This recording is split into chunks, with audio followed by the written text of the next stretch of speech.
Hey, my name's Jeremy. I work for Dixie Acoustical Contractors as a drywall mechanic. Most of my responsibility is to come in. First, you start laying out the walls. That means you figure out where your wall is going to be built at, put the chalk on the ground, see where your layout is, put track on the ground, which holds the studs, frame your studs up, put the drywall on that, and then the finishers come in after me.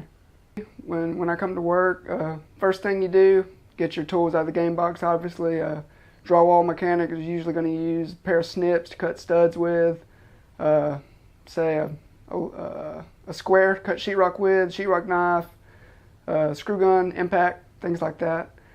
And usually throughout the day, throughout the week, most of my stress level comes from ductmen, say not having their duct up ready to go before I hang my ceiling, or electricians not having their boxes put on the studs before I hang the walls, because you know how you can't hang the wall and then cut a box, you know.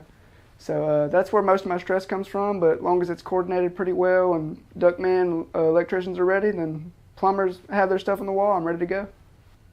We work 40 hours a week usually, and if there's more work to be done, we try to get most overtime we can get. And the requirements out here to be a drywall mechanic, as far as educational purposes go, you usually should go through high school. I would tell everybody to go through high school, get your high school diploma, just in case if you don't like this, you can maybe go to college or whatnot. But I mean, mostly you just got to be construction minded here. First off, obviously you're going to start off by helping a drywall mechanic and learning the ropes, seeing how he works until he trusts you enough to be a mechanic yourself. Not really too much requirements, just be construction minded and learn. Some unions have apprenticeship programs that you go through, but my position and with my company, you don't. You just walk on the job and you basically learn by watching and helping out. Some other good skills to have would be being able to lift a good amount of weight. I mean, obviously I do construction work. We're not going to be lifting feathers. We're going to be lifting stones. Just be able to lift things and be able to work with your hands. I mean, it's not going to just come to you. You got to work for it. As far as my job goes, the best part of it would be looking back on what you've done, what you built, and being happy about it. Like, say I built Wendy's or McDonald's or somewhere else, going in there after a year later and looking what I've done.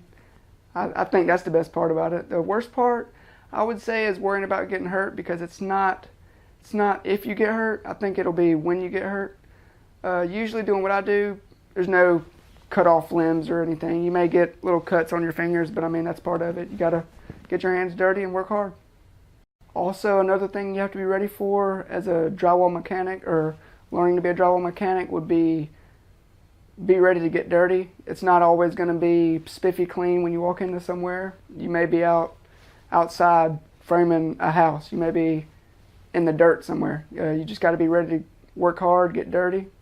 If you do come by a clean job, you're lucky.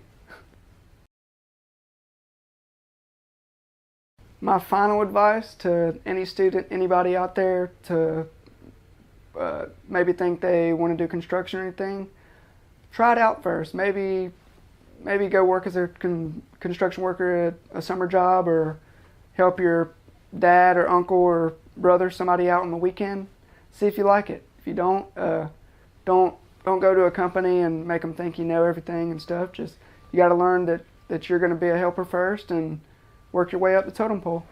And like I said before, you got to stay construction minded, which means math is going to be involved, learning how to read a tape measure and stuff like that. There's always going to be math with construction framing and hanging walls. There's always something.